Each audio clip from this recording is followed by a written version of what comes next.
औज़ु बिल्लाहि मिनश शैतानिर रजीम बिस्मिल्लाहिर रहमानिर रहीम अल्हम्दुलिल्लाहि रब्बिल आलमीन अस्सलातु वस्सलामु व अशरफिल मुरसलीन व सय्यदिना व मौलाना अबिल कासिम अल्लाहुम्मा सल्लि अला मुहम्मद व आले मुहम्मद व अहले बैतिहि तय्यबीन व ताहिरीनल मासूमीनल मुंतजबीनल मुंतखबीन आमीन या इलाहल आलमीन वलानतुल्लाहि अला मुनकिरे फ़ज़ाइले व मसाइबिहिम अजमईन अम्मा बाद फ़क़द क़ाल अल्लाहु तबारका फ़ी किताबिहिल हमीद व फ़ुरक़ानिहिल मजीद बिस्मिल्लाहिर्रहमानिर्रहीम कुल्ला अस्अलुकुम अलैहि अजरन इल्लल मवद्दता फिल क़ुरबा सल्लल्लाहु अलैहि वसल्लम। अल्लाहुम्मा सल्लि अला मुहम्मद व आले मुहम्मद। तमाम तारीफ़ें उस खुदा के लिए है कि जो बुजुर्गों बरतर है और जिसकी नेमतों का सिलसिला आज भी जारी व सारी है। दुरूद व सलाम हो उन अज़वात मुक़द्दसा के लिए कि जिनके इल्म के सदक़े में आज इन नेमतों का शुक्र जारी व सारी है।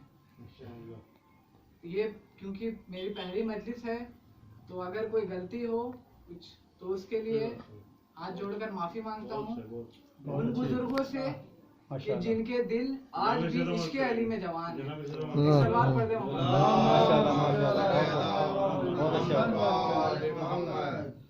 तो कुरान में ये हो रहा है, ऐलान हो रहा है कि कुल्ला अस्अलुकुम अलैहि अजरन इल्लल मवद्दता फिल क़ुरबा, कि कह दो ऐ रसूल, कह दो उन्हें कि हमें अजर रिसालत नहीं चाहिए सिवाय कि इसके कि आप हमारी कुर्बा से मोहब्बत करें, हमारी क़राबतदारों से मोहब्बत करें, इसके अलावा हमें अजर रिसालत कुछ नहीं चाहिए। तो बहुत से सियासत दिए गए, बहुत सी चीज़ें दी गई, लेकिन रसूल ने कहा कि सिर्फ हमें हमारे क़राबतदारों से मवद्दत चाहिए, मोहब्बत चाहिए उनसे, हमें सिर्फ हमारे कुर्बा से मोहब्बत चाहिए। तो क्या वो लोग जिनसे ये कहा गया है वो क्या इस बात पे अमल कर रहे हैं? अगर वो अमल कर रहे हैं तो उनकी मजलिसें कहाँ हैं? अगर वो अमल कर रहे हैं तो उनकी मजलिसें कहाँ हैं? क्योंकि जब रसूल से पूछा गया कि आपकी कुर्बा से मुराद क्या है, आपकी कुर्बा से मुराद कौन है, तो रसूल ने फरमाया कि हमारी कुर्बा से मुराद अली और फातिमा है और उनकी आल है। माशाल्लाह बेटा, वाह। क्या वो लोग उनकी कुर्बा से मोहब्बत कर रहे हैं? और अगर मोहब्बत कर रहे हैं तो इजहार मोहब्बत कहाँ है? इजहार मोहब्बत का नाम ही अज़ादारी है। अगर आप यही नहीं कर रहे हैं तो ये किस तरह का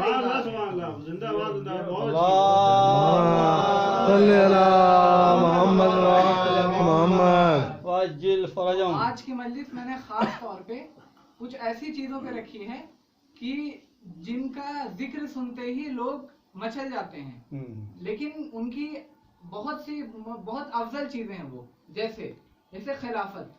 ये जुमला सुनते ही लोग मचल जाते हैं, लोग का एक बुरा इंटेंशन दिखता है कि ये क्या है।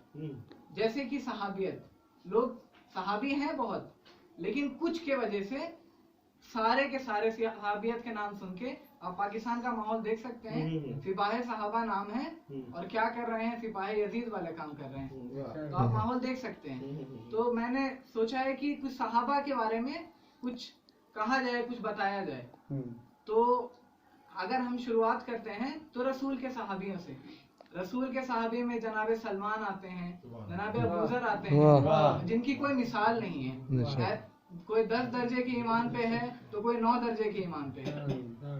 तो एक रिवायत में मौला अली के साथ मैं आपके सामने बताना चाहता हूँ कि एक रिवायत है कि मौलाए कायनात जनाब सलमान के साथ वादी नमल से गुजर रहे थे। वादी नमल यानी चूटियों वाली वादी, चींटियों वाली वादी। कुरान में लगभग सारे लफ्जों का कुछ ना कुछ तर्जुमा बताया गया है। जैसे बकरा, बकरा यानी गाय, नमल, नमल यानी चींटी, फील, फील यानी हाथी। तो कुछ ना कुछ बताया गया है, हर जानवरों के बारे में, सब चीजों के बारे में बताया गया है। तो मौलाए कायनात जनाब सलमान के साथ, ये सुलेमान नहीं है, जनाब सलमान के साथ, सलमानो मिन्ना अहले बैत वाले सलमान है, अल्लाहुम्मा सल्ली अला मुहम्मद व अला मुहम्मद। मौलाए कायनात जनाब सलमान के साथ वादी नमल से गुजर रहे थे। ये वादी नमल चींटियों की वादी थी। इतनी चींटियां थी कि पूरी वादी स्याह दिख रही थी, इतनी चींटियां थी, इसीलिए उस पे नाम रखा गया वादी नमल।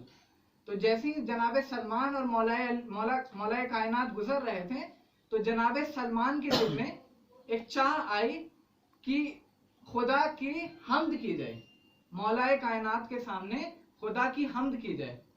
तो जनाब सलमान ने कहा मौलाए कायनात को देखकर कि तारीफ के लायक है वो परवरदिगार, तारीफ के लायक है वो परवरदिगार कि जिसने इन चींटियों की, जो इस चींटियों की तादाद जानता हो। वहां इतनी चींटियां थी कि पूरी वादी जो है काली स्याह दिख रही थी, इतनी चींटियां थी। तो जनाब सलमान ने हम्द किया कि तारीफ के लायक है वो परवरदिगार कि जो इन चींटियों की तादाद जानता है। मौलाए कायनात मुस्कुराए, मौलाए कायनात मुस्कुराए। मैं इस वाकये को यहाँ पे रोक रहा हूँ। अब मैं जनाब सुलेमान का वाकया बताता हूँ कि जब जनाब सुलेमान अपने लश्कर के साथ गुजर रहे थे तो जो चींटियां थी, जनाब सुलेमान को खुदा ने एक ताकत दी थी, एक कुव्वत दी थी कि वो जानवरों की भाषा समझ सकते थे, जानवर क्या कहते हैं वो समझ सकते थे। तो जब जनाब सुलेमान अपने काफिले के साथ गुजर रहे थे तो उन्होंने सुना कि एक चींटियों का सरदार जो है वो अपने बाकी चींटियों से कह रहा है कि अपने अपने दिलों के अंदर घुस जाओ, सुलेमान का लश्कर गुजरने वाला है, तुम कुचले जाओगे। और अब इस रिवायत पे आइए जो मैं आपको बता रहा था कि मौलाए कायनात जनाब सलमान के साथ हैं। जनाब सलमान ने हम्द करने की कोशिश की, मौलाए कायनात मुस्कुराए, वजुल्ला मुस्कुराने लगा। और उसके बाद मौलाए कायनात ने जनाब सलमान की तरफ देखा और उसके बाद मौलाए कायनात ने कहा कि नहीं सलमान, ये मत कहो कि तारीफ के लायक है वो परवरदिगार कि जो इन चींटियों की तादाद जानता हो। तो जनाब सलमान हम और आप जैसे तो नहीं थे, 10वें दर्जे के थे। तो जनाब सलमान समझ गए कि मौलाए कायनात जो है लगता है वो भी इन चींटियों की तादाद जानते हैं। तो जनाब सलमान ने मौलाए कायनात से बोला कि क्या आप इन चींटियों की तादाद जानते हैं? तो मौलाए कायनात ने बोला कि मैं सिर्फ इन चींटियों की तादाद भी नहीं जानता हूँ, मैं ये भी जानता हूँ कि इसमें नर कितने हैं, मादा कितने हैं।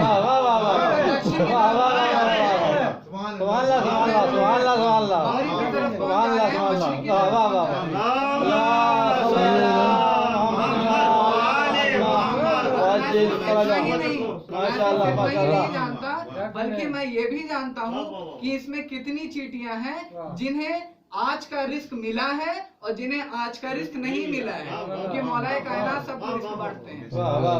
तो मौलाए कायनात ने जनाब सलमान को कहा कि ये तरीका नहीं है, अगर खुदा की हम्द करनी है तो इस तरह से उनकी हम्द करो कि तारीफ के लायक है वो परवरदिगार कि जिसने इन चींटियों को बनाया है। क्योंकि ये तो मैं भी जानता हूँ कि इसमें चींटियों में कितने नर हैं, कितने मादा हैं, कितने मशरिफ की तरफ जा रहे हैं, कितने मगरिब की तरफ जा रहे हैं। अल्लाहुम्मा सल्ली अला मोहम्मद व आले मोहम्मद।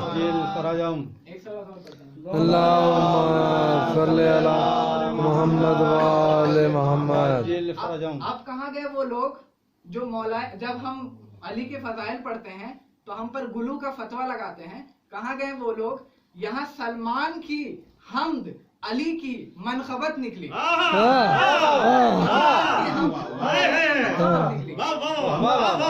माशाल्लाह, खुदा नजर बस बचा। बहुत खूब, बहुत खूब। यहाँ बहुत से सहाबी हैं, हर मासूमीन ने अपने सहाबियों के लिए बहुत कुछ कहा है कि जैसे जनाबे मूसा को हारून जैसा सहाबी मिला था, ऐसे करके बहुत सारे रिवायत है। लेकिन इमाम हुसैन अलैहिस्सलाम ने एक बात कही कि जैसे सहाबी मुझे मिले वैसे सहाबी ना ही मेरे बाबा को मिले ना ही मेरे नाना को मिले। तो कुछ तो बात होगी ऐसी कि इमाम हुसैन अलैहिस्सलाम ने ये बात कहा कि उनको जैसे सहाबी मिले वैसे ना ही रसूल अल्लाह को मिले ना ही मौलाए कायनात को मिले। कुछ तो बात होगी। तो कुछ 72 शहीद के ऊपर से मसायब के कुछ बताना चाहूँगा कि ये वो सहाबी हैं, ये 72 शहीद जो हैं ये वो सहाबी हैं कि जब शब आशूर थी तो शब आशूर के दरमियान इमाम हुसैन अलैहिस्सलाम ने चिराग गुल कर दिया और चिराग गुल करने के बाद कहा कि आप जा सकते हैं। सिर्फ इतना नहीं कहा, अगर सिर्फ इतना कह देते हैं तो अगर आप और हम जैसे लोग भी वहां मौजूद होते हैं तो थोड़ा सा तो शर्म खाते ही। मौला ने बहुत जुमले कहे हैं, बहुत बहाने दिए हैं और उसके बाद ये जुमला कहा है कि जैसे सहाबी मुझे मिले वैसे सहाबी ना मेरे बाबा को मिले ना मेरे नाना को मिले। जब उन्होंने चिराग गुल कर दिया तो इमाम हुसैन अलैहिस्सलाम ने एक बात कही कि मैं तुम सब लोगों से अपनी बैत को हटाता हूँ। अरब का एक दस्तूर था कि जब आप किसी के हाथ पर बैत कर लेते हैं तो आप उस बैत को तोड़ नहीं सकते। बैत को तोड़ना बहुत बड़ी शर्मिंदगी महसूस होती थी अरब के ज़माने में। तो मौला इमाम हुसैन अलैहिस्सलाम ने ये बात भी कही कि तुम बैत नहीं तोड़ रहे हो, मैं अपनी बैत तुमसे हटा रहा हूँ। अगर वो कहते कि तुम बैत तोड़ रहे हो तो वो बहुत बड़ी शर्मिंदगी होती हर इंसान के लिए। इसलिए उन्होंने ये बात कही कि मैं अपनी बैत तुमसे हटा रहा हूँ, तुम चाहो तो मदीने लौट जाओ। एक भी शख्स वहां से नहीं हिला। उसके बाद इमाम हुसैन ने दूसरा बहाना दिया कि अगर तुम्हें शर्मिंदगी फिर भी महसूस हो रही है तो मैं तुम्हें कुछ और कहना चाहूंगा, मैं चिराग गुल कर दे रहा हूँ, अब चले जाओ।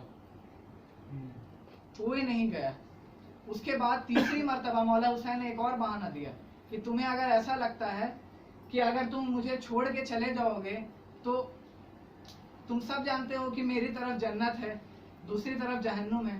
तुम अगर सोचते हो कि तुम अगर जन्नत की लालच में मेरे साथ हो तो मैं तुम्हें सिर्फ इतना कहना चाहूंगा कि मैं जन्नत का जामिन हूँ और मैं तुम्हें जन्नत दूंगा। मैं क़यामत के दिन तुम्हें जन्नत दूंगा, तुम चले जाओ, वापस लौट जाओ। एक भी शख्स फिर भी नहीं हिला। जन्नत की जमानत भी मिल गई लेकिन एक भी शख्स नहीं हिला। फिर मेरे मौला हुसैन ने एक बात कहा कि अगर तुम्हें इस बात पे भी शर्म महसूस हो रही है तो मैं तुम्हें एक और चीज कह सकता हूँ, मैं तुम्हें एक और बहाना दे देता हूँ कि अगर तुम्हें लग रहा है कि ठीक है मैं कैसे छोड़ के चला जाऊँ, लोग क्या कहेंगे जब मैं वापस मदीने जाऊंगा तो लोग कहेंगे कि तुम भाग के आ गए, इमाम को छोड़कर आ गए, तब क्या जवाब दूंगा मैं? तो अगर तुम्हें ये भी लगता है तो मैं तुम्हें कहता हूँ कि जाके तुम यहाँ पे नबी ज़ादियाँ हैं, रसूल की बेटियाँ हैं, तुम उनको लेकर वापस मदीने चले जाओ। और तुम उनको लेकर वापस मदीने पहुँचने के पे अगर तुम्हें कोई कुछ कहे कि तुम इमाम हुसैन को छोड़ के क्यों आ गए तो तुम कह देना उनसे कि मेरे इमाम ने मुझे कसम दे दिया था कि नबी ज़ादियों की इज्जत का सवाल है, तुम उनको वापस पहुँचा देना। ये बहाना भी, इतने बहाना दे रहे हैं लेकिन एक भी शख्स अपनी जगह से नहीं हिला। एक भी शख्स अपनी जगह से बिल्कुल भी नहीं हिला। यही कुछ वजूहात हैं जिस पर इमाम कहते हैं कि जैसे सहाबी मुझे मिले वैसे सहाबी किसी को नहीं मिले। और उसके बाद जब शब आशूर आए तो शब आशूर में मौला ने कहा कि तुमसे वापस लौट सकते हो।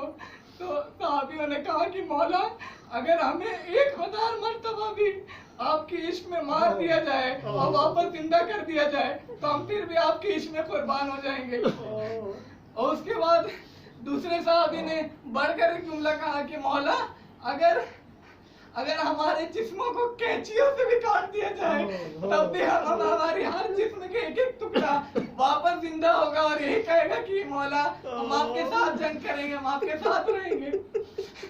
उसके बाद फिर भी कोई नहीं गया, कोई अपनी जगह से नहीं हिला। यहाँ तक जनाब ज़ैनब ने कहा कि जब 9 लाख का लश्कर सामने आ चुका था तो जनाब ज़ैनब को शक महसूस होने लगा कि लोग जो है हमारे साथ छोड़कर भाग जाएंगे।